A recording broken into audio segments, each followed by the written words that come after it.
Carta aos Hebreus, capítulo 1. Há muito tempo Deus falou muitas vezes e de várias maneiras aos nossos antepassados por meio dos profetas, mas nestes últimos dias falou-nos por meio do Filho, a quem constituiu herdeiro de todas as coisas e por meio de quem fez o universo. O Filho é o resplendor da glória de Deus e a expressão exata do seu ser, sustentando todas as coisas por sua palavra poderosa. Depois de ter realizado a purificação dos pecados, ele se assentou à direita da majestade nas alturas, tornando-se tão superior aos anjos quanto o nome que herdou é superior ao deles.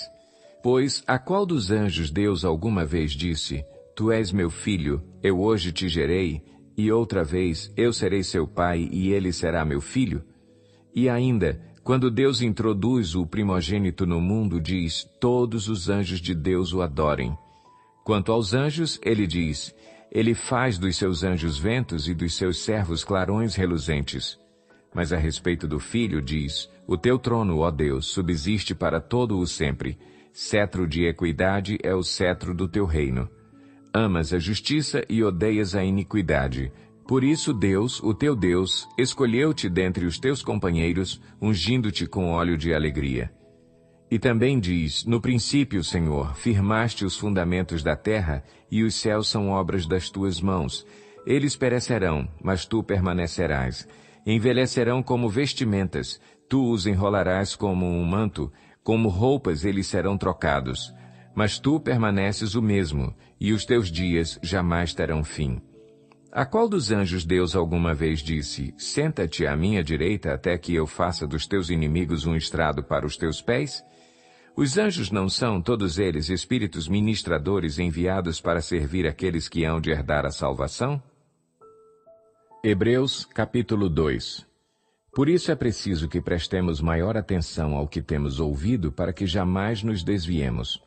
Porque se a mensagem transmitida por anjos provou a sua firmeza e toda transgressão e desobediência recebeu a devida punição, como escaparemos se negligenciarmos tão grande salvação? Esta salvação, primeiramente anunciada pelo Senhor, foi-nos confirmada pelos que a ouviram. Deus também deu testemunho dela por meio de sinais, maravilhas, diversos milagres e dons do Espírito Santo distribuídos de acordo com a sua vontade. Não foi a anjos que ele sujeitou o mundo que há de vir, a respeito do qual estamos falando, mas alguém, em certo lugar, testemunhou dizendo: Que é o homem para que com ele te importes? E o filho do homem para que com ele te preocupes? Tu o fizeste um pouco menor do que os anjos e o coroaste de glória e de honra. Tudo sujeitaste debaixo dos seus pés. Ao lhe sujeitar todas as coisas, nada deixou que não lhe estivesse sujeito. Agora, porém, ainda não vemos que todas as coisas lhe estejam sujeitas. Vemos, todavia, aquele que por um pouco foi feito menor do que os anjos, Jesus, coroado de honra e de glória, por ter sofrido a morte, para que pela graça de Deus, em favor de todos, experimentasse a morte. Ao levar muitos filhos à glória, convinha que Deus, por causa de quem e por meio de quem tudo existe, tornasse perfeito, mediante o sofrimento, o autor da salvação deles. Ora, tanto o que santifica quanto os que são santificados provêm de um só. Por isso Jesus não se envergonha de chamá-los irmãos. Ele diz: Proclamarei o teu nome a meus irmãos, na assembleia te louvarei. E também nele porei a minha confiança. Novamente ele diz: Aqui estou eu com os filhos que Deus me deu. Portanto, visto que os filhos são pessoas de carne e sangue, ele também participou dessa condição humana, para que, por sua morte, derrotasse aquele que tem o poder da morte, isto é, o diabo, e libertasse aqueles que durante toda a vida estiveram escravizados pelo medo da morte. Pois é claro que não é a anjos que ele ajuda, mas aos descendentes de Abraão.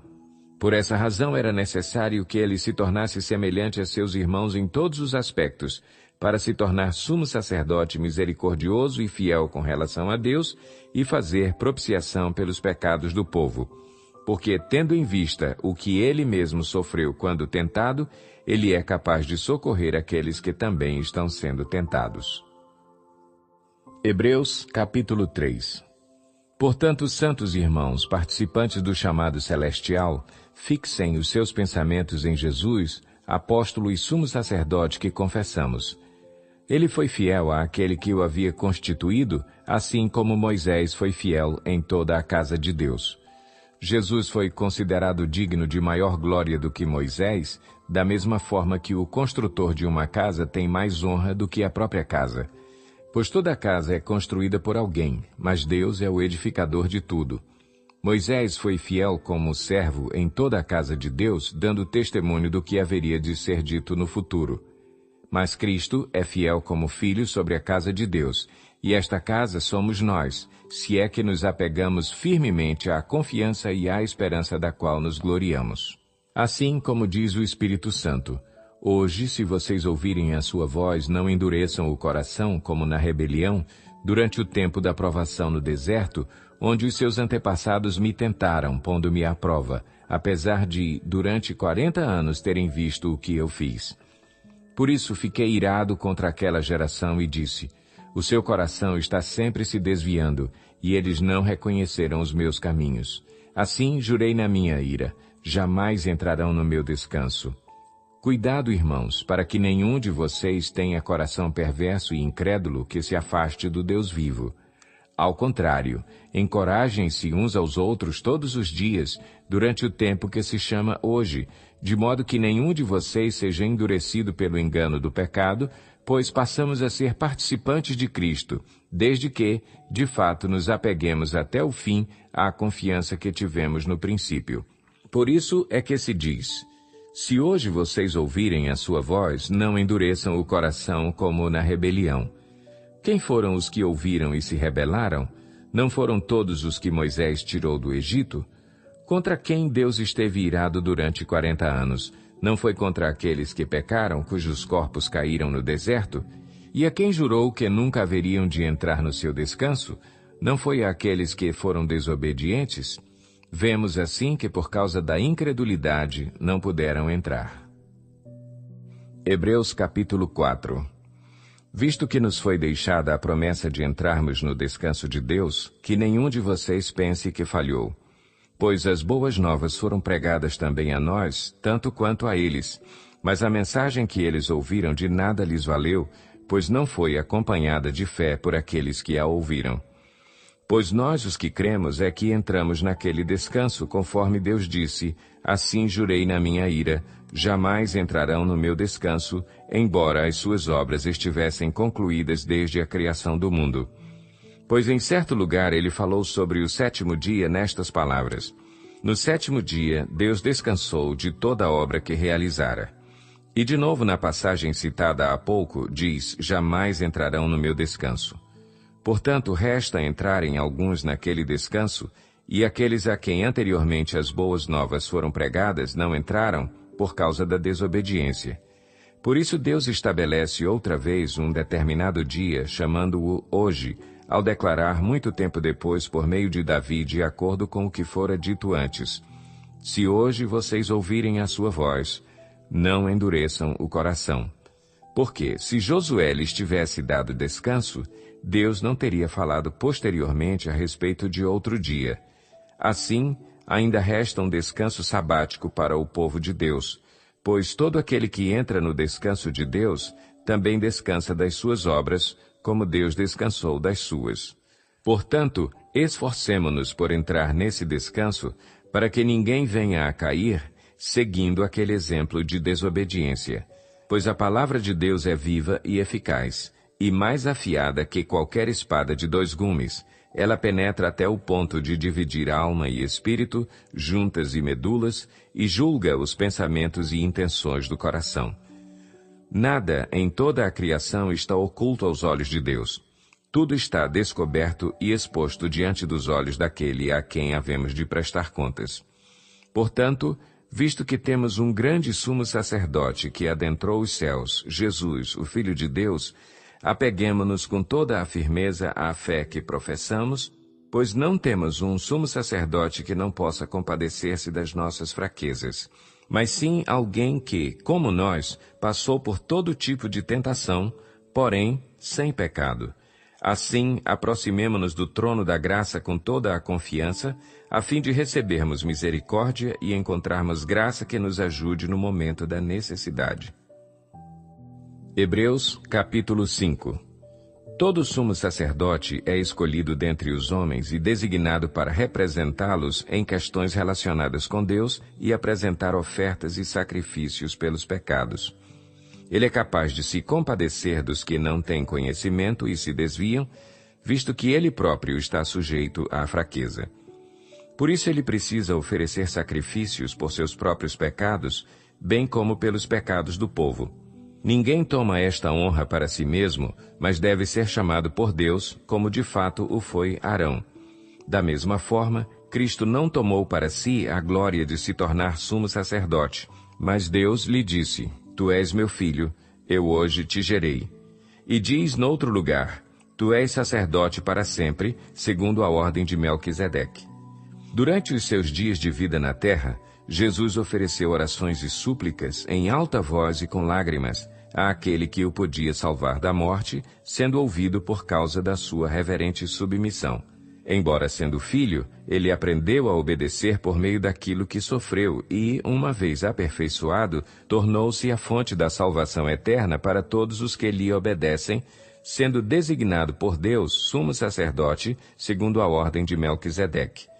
Quanto a isso, temos muito que dizer, coisas difíceis de explicar, porque vocês se tornaram lentos para aprender. Embora a esta altura já devessem ser mestres, vocês precisam de alguém que lhes ensine novamente os princípios elementares da palavra de Deus. Estão precisando de leite e não de alimento sólido. Quem se alimenta de leite ainda é criança e não tem experiência no ensino da justiça. Mas o alimento sólido é para os adultos, os quais, pelo exercício constante, tornam-se aptos para discernir tanto o bem quanto o mal. Hebreus capítulo 6. Portanto, deixemos os ensinos elementares a respeito de Cristo e avancemos para a maturidade, sem lançar novamente o fundamento do arrependimento de atos que conduzem à morte, da fé em Deus, da instrução a respeito de batismos, da imposição de mãos, da ressurreição dos mortos e do juízo eterno. Assim faremos, se Deus o permitir. Ora, para aqueles que uma vez foram iluminados, provaram o dom celestial, tornaram-se participantes do Espírito Santo, experimentaram a bondade da palavra de Deus e os poderes da era que há de vir, e caíram, é impossível que sejam reconduzidos ao arrependimento, pois para si mesmos estão crucificando de novo o Filho de Deus, sujeitando-o à desonra pública. Pois a terra que absorve a chuva que cai frequentemente e dá colheita proveitosa àqueles que a cultivam, recebe a bênção de Deus. Mas a terra que produz espinhos e ervas daninhas é inútil e logo será amaldiçoada. Seu fim é ser queimada. Amados, mesmo falando dessa forma, estamos convictos de coisas melhores em relação a vocês, coisas próprias da salvação. Deus não é injusto, Ele não se esquecerá do trabalho de vocês e do amor que demonstraram por Ele, pois ajudaram os santos e continuam a ajudá-los.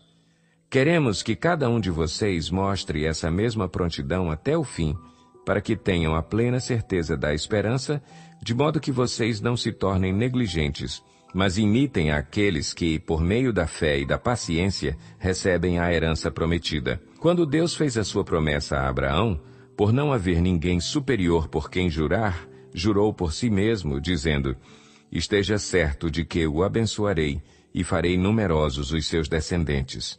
E foi assim que, depois de esperar pacientemente, Abraão alcançou a promessa. Os homens juram por alguém superior a si mesmos, e o juramento confirma o que foi dito, pondo fim a toda a discussão. Querendo mostrar de forma bem clara a natureza imutável do seu propósito para com os herdeiros da promessa, Deus o confirmou com juramento, para que, por meio de duas coisas imutáveis nas quais é impossível que Deus minta, sejamos firmemente encorajados, nós que nos refugiamos nele para tomar posse da esperança a nós proposta. Temos esta esperança como âncora da alma, firme e segura, a qual adentra o santuário interior, por trás do véu, onde Jesus, que nos precedeu, entrou em nosso lugar, tornando-se sumo sacerdote para sempre, segundo a ordem de Melquisedeque. Hebreus, capítulo 7. Esse Melquisedeque, rei de Salém e sacerdote do Deus Altíssimo, encontrou-se com Abraão quando este voltava, depois de derrotar os reis, e o abençoou. E Abraão lhe deu o dízimo de tudo. Em primeiro lugar, seu nome significa Rei de Justiça, depois, Rei de Salém, quer dizer Rei de Paz. Sem pai, sem mãe, sem genealogia, sem princípio de dias nem fim de vida, feito semelhante ao Filho de Deus, ele permanece sacerdote para sempre. Considerem a grandeza desse homem. Até mesmo o patriarca Abraão lhe deu o dízimo dos despojos. A lei requer dos sacerdotes dentre os descendentes de Levi que recebam o dízimo do povo, isto é, dos seus irmãos, embora estes sejam descendentes de Abraão. Este homem, porém, que não pertencia à linhagem de Levi, recebeu os dízimos de Abraão e abençoou aquele que tinha as promessas. Sem dúvida alguma, o inferior é abençoado pelo superior. No primeiro caso, quem recebe o dízimo são homens mortais. No outro caso, é aquele de quem se declara que vive. Pode-se até dizer que Levi, que recebe os dízimos, entregou-os por meio de Abraão, pois, quando Melquisedeque se encontrou com Abraão, Levi ainda não havia sido gerado. Se fosse possível alcançar a perfeição por meio do sacerdócio levítico, visto que em sua vigência o povo recebeu a lei, por que haveria ainda necessidade de se levantar outro sacerdote segundo a ordem de Melquisedeque e não de Arão? Certo é que, quando há mudança de sacerdócio, é necessário que haja mudança de lei. Ora, aquele de quem se dizem estas coisas pertencia a outra tribo, da qual ninguém jamais havia servido diante do altar, pois é bem conhecido que o nosso Senhor descende de Judá, tribo da qual Moisés nada fala quanto a sacerdócio. O que acabamos de dizer fica ainda mais claro quando aparece outro sacerdote semelhante a Melquisedeque, alguém que se tornou sacerdote não por regras relativas à linhagem, mas segundo o poder de uma vida indestrutível. Porquanto sobre ele é afirmado, tu és sacerdote para sempre, segundo a ordem de Melquisedeque. A ordenança anterior é revogada, porque era fraca e inútil, pois a lei não havia aperfeiçoado coisa alguma, sendo introduzida uma esperança superior, pela qual nos aproximamos de Deus. E isso não aconteceu sem juramento. Outros se tornaram sacerdotes sem qualquer juramento, mas ele se tornou sacerdote com juramento quando Deus lhe disse, o Senhor jurou e não se arrependerá. Tu és sacerdote para sempre. Jesus tornou-se por isso mesmo a garantia de uma aliança superior. Ora, daqueles sacerdotes tem havido muitos, porque a morte os impede de continuar em seu ofício. Mas, visto que vive para sempre, Jesus tem um sacerdócio permanente. Portanto, ele é capaz de salvar definitivamente aqueles que, por meio dele, aproximam-se de Deus, pois vive sempre para interceder por eles. É de um sumo sacerdote como este que precisávamos. Santo, inculpável, puro, separado dos pecadores, exaltado acima dos céus. Ao contrário dos outros sumos sacerdotes, ele não tem necessidade de oferecer sacrifícios dia após dia, primeiro por seus próprios pecados e depois pelos pecados do povo. E ele o fez uma vez por todas, quando a si mesmo se ofereceu. Pois a lei constitui sumos sacerdotes a homens que têm fraquezas, mas o juramento que veio depois da lei constitui o Filho perfeito para sempre. Hebreus, capítulo 8. O mais importante do que estamos tratando é que temos um sumo sacerdote como esse, o qual se assentou à direita do trono da majestade nos céus e serve no santuário, no verdadeiro tabernáculo que o Senhor erigiu e não o homem. Todo sumo sacerdote é constituído para apresentar ofertas e sacrifícios, e por isso era necessário que também este tivesse algo a oferecer. Se ele estivesse na terra, nem seria sumo sacerdote, visto que já existem aqueles que apresentam as ofertas prescritas pela lei. Eles servem num santuário que é cópia e sombra daquele que está nos céus, já que Moisés foi avisado quando estava para construir o tabernáculo. Tenha o cuidado de fazer tudo segundo o modelo que lhe foi mostrado no monte. Agora, porém, o ministério que Jesus recebeu é superior ao deles, assim como também a aliança da qual ele é mediador é superior à antiga, sendo baseada em promessas superiores. Pois se aquela primeira aliança fosse perfeita, não seria necessário procurar lugar para outra.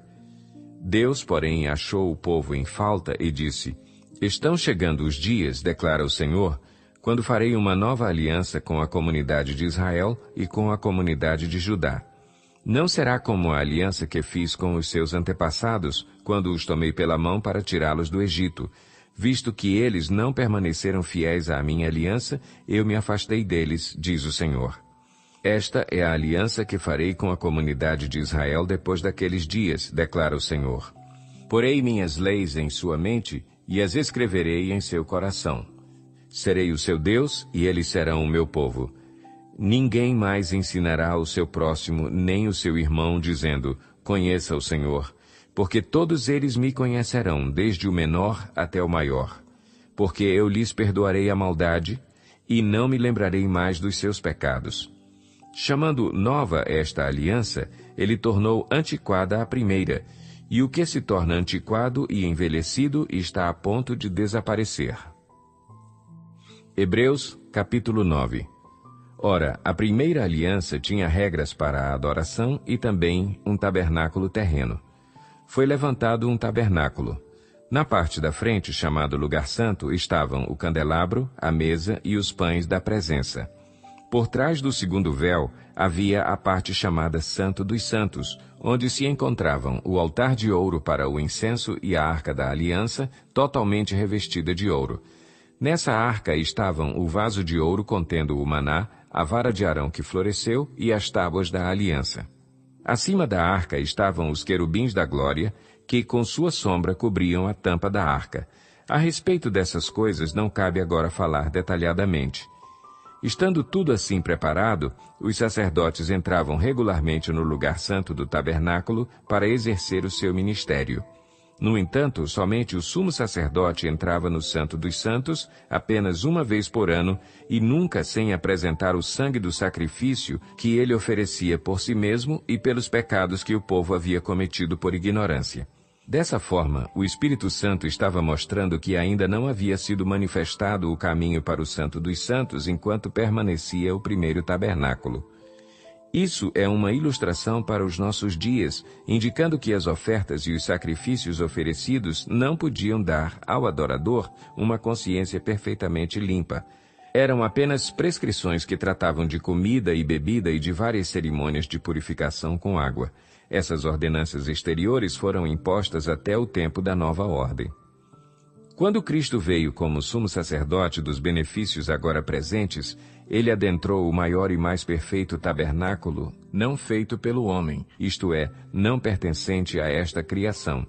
Não por meio de sangue de bodes e novilhos, mas pelo seu próprio sangue, ele entrou no Santo dos Santos de uma vez por todas e obteve eterna redenção. Ora, se o sangue de bodes e touros e as cinzas de uma novilha espalhadas sobre os que estão cerimonialmente impuros os santificam, de forma que se tornam exteriormente puros, quanto mais o sangue de Cristo, que pelo Espírito Eterno se ofereceu de forma imaculada a Deus, purificará a nossa consciência de atos que levam à morte, para que sirvamos ao Deus vivo. Por essa razão, Cristo é o mediador de uma nova aliança, para que os que são chamados recebam a promessa da herança eterna, visto que ele morreu como resgate pelas transgressões cometidas sob a primeira aliança. No caso de um testamento, é necessário que se comprove a morte daquele que o fez, pois um testamento só é validado no caso de morte, uma vez que nunca vigora enquanto está vivo quem o fez. Por isso, nem a primeira aliança foi sancionada sem sangue. Quando Moisés terminou de proclamar todos os mandamentos da lei a todo o povo, levou o sangue de novilhos e de bodes, e também água, lã vermelha e ramos de hisopo, e aspergiu o próprio livro e todo o povo, dizendo: Este é o sangue da aliança que Deus ordenou que vocês obedeçam. Da mesma forma, aspergiu com o sangue o tabernáculo e todos os utensílios das suas cerimônias. De fato, segundo a lei, quase todas as coisas são purificadas com sangue, e sem derramamento de sangue não há perdão. Portanto, era necessário que as cópias das coisas que estão nos céus fossem purificadas com esses sacrifícios, mas as próprias coisas celestiais com sacrifícios superiores. Pois Cristo não entrou em santuário feito por homens, uma simples representação do verdadeiro. Ele entrou nos céus, para agora se apresentar diante de Deus em nosso favor. Não, porém, para se oferecer repetidas vezes, à semelhança do sumo sacerdote que entra no Santo dos Santos todos os anos com sangue alheio. Se assim fosse, Cristo precisaria sofrer muitas vezes, desde o começo do mundo. Mas agora ele apareceu uma vez por todas no fim dos tempos, para aniquilar o pecado mediante o sacrifício de si mesmo. Da mesma forma, como o homem está destinado a morrer uma só vez e depois disso enfrentar o juízo, assim também Cristo foi oferecido em sacrifício uma única vez, para tirar os pecados de muitos, e aparecerá a segunda vez, não para tirar o pecado, mas para trazer salvação aos que o aguardam. Hebreus, capítulo 10. A lei traz apenas uma sombra dos benefícios que hão de vir e não a sua realidade. Por isso ela nunca consegue, mediante os mesmos sacrifícios, repetidos ano após ano, aperfeiçoar os que se aproximam para adorar. Se pudesse fazê-lo, não deixariam de ser oferecidos, pois os adoradores, tendo sido purificados uma vez por todas, não mais se sentiriam culpados de seus pecados. Contudo, esses sacrifícios são uma recordação anual dos pecados, pois é impossível que o sangue de touros e bodes tire pecados. Por isso, quando Cristo veio ao mundo, disse: sacrifício e oferta não quiseste, mas um corpo me preparaste. De holocaustos e ofertas pelo pecado não te agradaste. Então eu disse: aqui estou. No livro está escrito a meu respeito: vim para fazer a tua vontade, ó Deus. Primeiro ele disse: sacrifícios, ofertas, holocaustos e ofertas pelo pecado não quiseste, nem deles te agradaste, os quais eram feitos conforme a lei. Então acrescentou: aqui estou, vim para fazer a tua vontade. Ele cancela o primeiro para estabelecer o segundo. Pelo cumprimento dessa vontade, fomos santificados por meio do sacrifício do corpo de Jesus Cristo, oferecido uma vez por todas. Dia após dia, todo sacerdote apresenta-se e exerce os seus deveres religiosos. Repetidamente oferece os mesmos sacrifícios que nunca podem remover os pecados. Mas quando este sacerdote acabou de oferecer para sempre um único sacrifício pelos pecados, assentou-se à direita de Deus. Daí em diante, ele está esperando até que os seus inimigos sejam colocados como estrado dos seus pés. Porque, por meio de um único sacrifício, ele aperfeiçoou para sempre os que estão sendo santificados. O Espírito Santo também nos testifica a este respeito. Primeiro ele diz: esta é a aliança que farei com eles, depois daqueles dias, diz o Senhor. Porei as minhas leis em seu coração e as escreverei em sua mente. E acrescenta: dos seus pecados e iniquidades não me lembrarei mais. Onde esses pecados foram perdoados, não há mais necessidade de sacrifício por eles. Portanto, irmãos, temos plena confiança para entrar no Santo dos Santos pelo sangue de Jesus, por um novo e vivo caminho que ele nos abriu por meio do véu, isto é, do seu corpo. Temos, pois, um grande sacerdote sobre a casa de Deus. Sendo assim, aproximemo-nos de Deus com um coração sincero e com plena convicção de fé, tendo os corações aspergidos para nos purificar de uma consciência culpada e tendo os nossos corpos lavados com água pura. Apeguemo-nos com firmeza à esperança que professamos, pois aquele que prometeu é fiel. E consideremos uns aos outros para nos incentivarmos ao amor e às boas obras. Não deixemos de reunir-nos como igreja, segundo o costume de alguns, mas procuremos encorajar-nos uns aos outros, ainda mais quando vocês veem que se aproxima o dia. Se continuarmos a pecar deliberadamente depois que recebemos o conhecimento da verdade, já não resta sacrifício pelos pecados, mas tão somente uma terrível expectativa de juízo e de fogo intenso que consumirá os inimigos de Deus. Quem rejeitava a lei de Moisés morria sem misericórdia pelo depoimento de 2 ou 3 testemunhas. Quão mais severo castigo, julgam vocês, merece aquele que pisou aos pés o Filho de Deus, profanou o sangue da aliança pelo qual foi santificado e insultou o Espírito da graça? Pois conhecemos aquele que disse: a mim pertence a vingança, Eu retribuirei, e outra vez o Senhor julgará o seu povo. Terrível coisa é cair nas mãos do Deus vivo. Lembrem-se dos primeiros dias, depois que vocês foram iluminados, quando suportaram muita luta e muito sofrimento. Algumas vezes vocês foram expostos a insultos e tribulações, em outras ocasiões fizeram-se solidários com os que assim foram tratados. Vocês se compadeceram dos que estavam na prisão e aceitaram alegremente o confisco dos seus próprios bens, pois sabiam que possuíam bens superiores e permanentes. Por isso, não abram mão da confiança que vocês têm. Ela será ricamente recompensada. Vocês precisam perseverar, de modo que, quando tiverem feito a vontade de Deus, recebam o que Ele prometeu. Pois, em breve, muito em breve, aquele que vem virá e não demorará. Mas o meu justo viverá pela fé.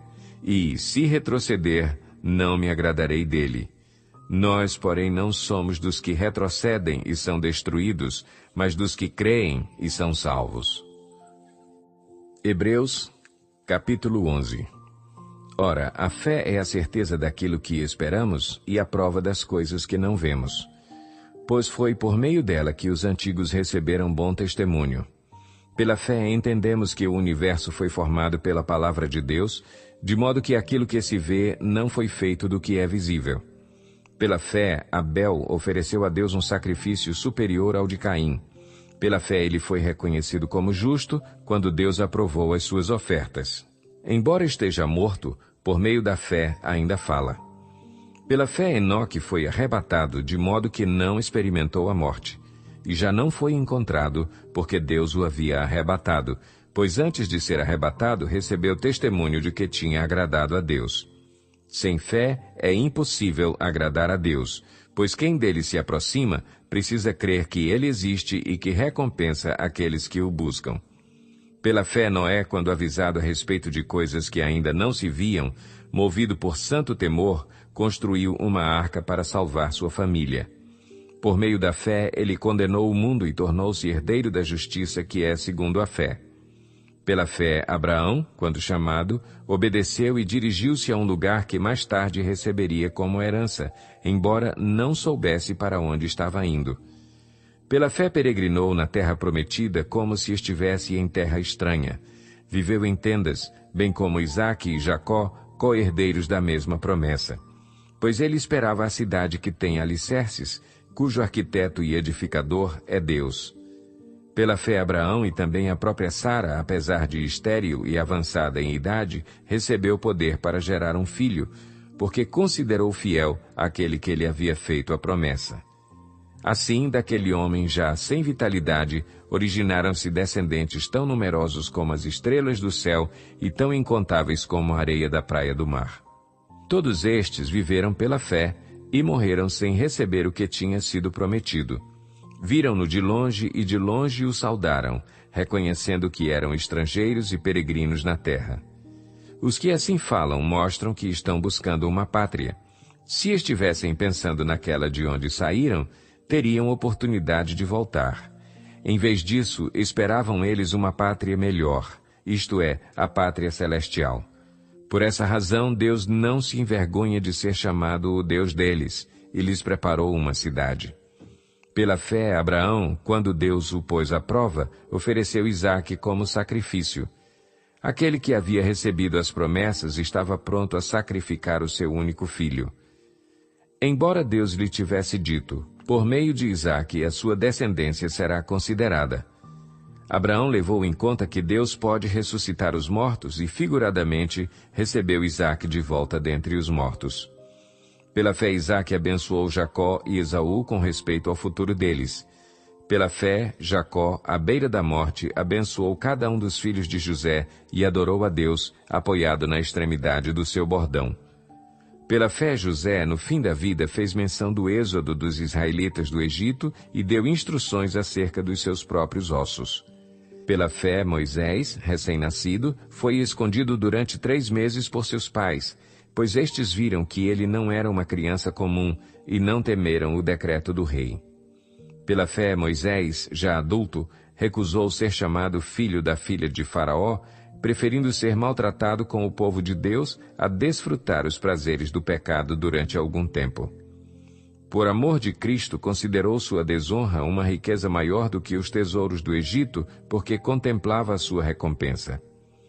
Pela fé saiu do Egito, não temendo a ira do rei, e perseverou, porque via aquele que é invisível. Pela fé celebrou a Páscoa, e fez a aspersão do sangue para que o destruidor não tocasse nos filhos mais velhos dos israelitas. Pela fé, o povo atravessou o Mar Vermelho como em terra seca, mas quando os egípcios tentaram fazê-lo, morreram afogados. Pela fé caíram os muros de Jericó depois de serem rodeados durante 7 dias. Pela fé, a prostituta Raabe, por ter acolhido os espiões, não foi morta com os que haviam sido desobedientes. Que mais direi? Não tenho tempo para falar de Gideão, Baraque, Sansão, Jefté, Davi, Samuel e os profetas, os quais, pela fé, conquistaram reinos, praticaram a justiça, alcançaram o cumprimento de promessas, fecharam a boca de leões, apagaram o poder do fogo e escaparam do fio da espada. Da fraqueza tiraram força, tornaram-se poderosos na batalha e puseram em fuga exércitos estrangeiros. Houve mulheres que, pela ressurreição, tiveram de volta os seus mortos. Uns foram torturados e recusaram ser libertados para poderem alcançar uma ressurreição superior.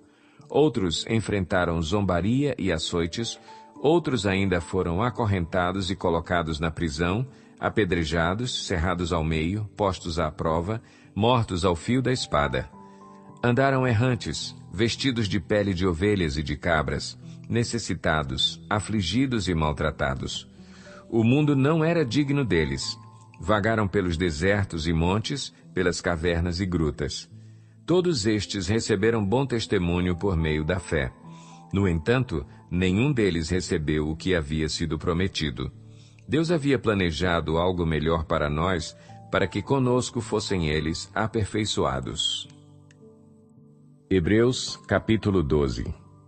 Portanto, também nós, uma vez que estamos rodeados por tão grande nuvem de testemunhas, livremo-nos de tudo o que nos atrapalha e do pecado que nos envolve, e corramos com perseverança a corrida que nos é proposta, tendo os olhos fitos em Jesus, autor e consumador da nossa fé. Ele, pela alegria que lhe fora proposta, suportou a cruz, desprezando a vergonha, e assentou-se à direita do trono de Deus. Pensem bem naquele que suportou tal oposição dos pecadores contra si mesmo, para que vocês não se cansem nem desanimem. Na luta contra o pecado, vocês ainda não resistiram até o ponto de derramar o próprio sangue. Vocês se esqueceram da palavra de ânimo que ele lhes dirige como a filhos. Meu filho, não despreze a disciplina do Senhor, nem se magoe com a sua repreensão, pois o Senhor disciplina a quem ama e castiga todo aquele a quem aceita como filho. Suportem as dificuldades, recebendo-as como disciplina. Deus os trata como filhos. Ora, qual o filho que não é disciplinado por seu pai? Se vocês não são disciplinados e a disciplina é para todos os filhos, então vocês não são filhos legítimos, mas sim ilegítimos. Além disso, tínhamos pais humanos que nos disciplinavam, e nós os respeitávamos. Quanto mais devemos submeter-nos ao Pai dos Espíritos, para assim vivermos. Nossos pais nos disciplinavam por curto período, segundo lhes parecia melhor. Mas Deus nos disciplina para o nosso bem, para que participemos da sua santidade. Nenhuma disciplina parece ser motivo de alegria no momento, mas sim de tristeza. Mais tarde, porém, produz fruto de justiça e paz para aqueles que por ela foram exercitados. Portanto, fortaleçam as mãos enfraquecidas e os joelhos vacilantes. Façam caminhos retos para os seus pés, para que o manco não se desvie, antes seja curado. Esforcem-se para viver em paz com todos e para serem santos. Sem santidade ninguém verá o Senhor. Cuidem que ninguém se exclua da graça de Deus, que nenhuma raiz de amargura brote e cause perturbação, contaminando muitos. Que não haja nenhum imoral ou profano, como Esaú, que por uma única refeição vendeu os seus direitos de herança como filho mais velho. Como vocês sabem, posteriormente, quando quis herdar a bênção, foi rejeitado, e não teve como alterar a sua decisão, embora buscasse a bênção com lágrimas. Vocês não chegaram ao monte que se podia tocar, e que estava em chamas, nem às trevas, à escuridão, nem à tempestade, ao soar da trombeta e ao som de palavras tais, que os ouvintes rogaram que nada mais lhes fosse dito, pois não podiam suportar o que lhes estava sendo ordenado. Até um animal, se tocar no monte, deve ser apedrejado. O espetáculo era tão terrível que até Moisés disse: estou apavorado e trêmulo. Mas vocês chegaram ao Monte Sião, à Jerusalém celestial, à cidade do Deus vivo. Chegaram aos milhares de anjos em alegre reunião, à igreja dos primogênitos, cujos nomes estão escritos nos céus. Vocês chegaram a Deus, juiz de todos os homens, aos espíritos dos justos aperfeiçoados, a Jesus, mediador de uma nova aliança, e ao sangue aspergido, que fala melhor do que o sangue de Abel. Cuidado, não rejeitem aquele que fala. Se os que se recusaram a ouvir aquele que os advertia na terra não escaparam, quanto mais nós, se nos desviarmos daquele que nos adverte dos céus?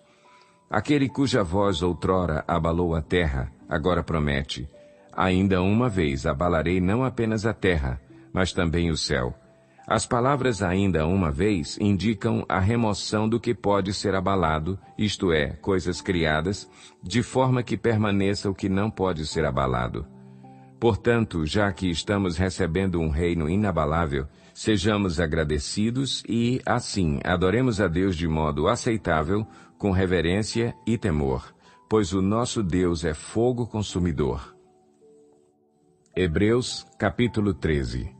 Seja constante o amor fraternal. Não se esqueçam da hospitalidade. Foi praticando-a que, sem o saber, alguns acolheram anjos.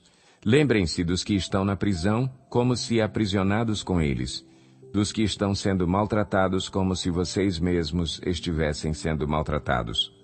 O casamento deve ser honrado por todos, o leito conjugal conservado puro, pois Deus julgará os imorais e os adúlteros. Conservem-se livres do amor ao dinheiro e contentem-se com o que vocês têm, porque Deus mesmo disse: nunca o deixarei, nunca o abandonarei. Podemos, pois, dizer com confiança: o Senhor é o meu ajudador, não temerei. O que me podem fazer os homens? Lembrem-se dos seus líderes que lhes falaram a palavra de Deus. Observem bem o resultado da vida que tiveram e imitem a sua fé. Jesus Cristo é o mesmo ontem, hoje e para sempre. Não se deixem levar pelos diversos ensinos estranhos. É bom que o nosso coração seja fortalecido pela graça e não por alimentos cerimoniais, os quais não têm valor para aqueles que os comem. Nós temos um altar do qual não tem direito de comer os que ministram no tabernáculo.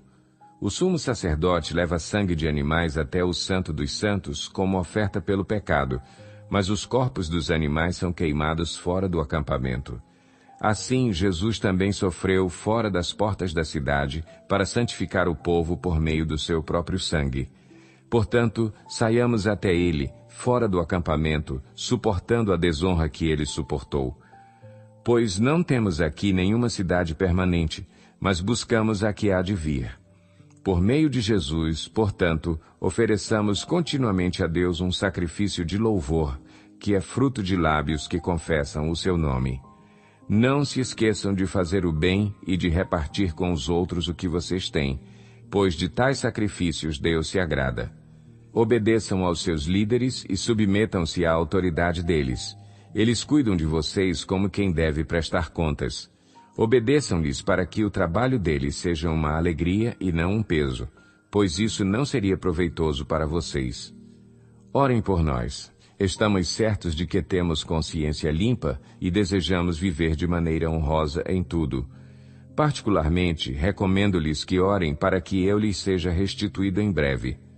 O Deus da paz, que pelo sangue da aliança eterna trouxe de volta dentre os mortos o nosso Senhor Jesus, o grande pastor das ovelhas, os aperfeiçoe em todo o bem para fazerem a vontade dele e opere em nós o que lhe é agradável, mediante Jesus Cristo, a quem seja a glória para todo o sempre. Amém. Irmãos, peço-lhes que suportem a minha palavra de exortação. Na verdade, o que eu lhes escrevi é pouco. Quero que saibam que o nosso irmão Timóteo foi posto em liberdade. Se ele chegar logo, irei vê-los com ele. Saúdem a todos os seus líderes e a todos os santos. Os da Itália lhes enviam saudações. A graça seja com todos vocês.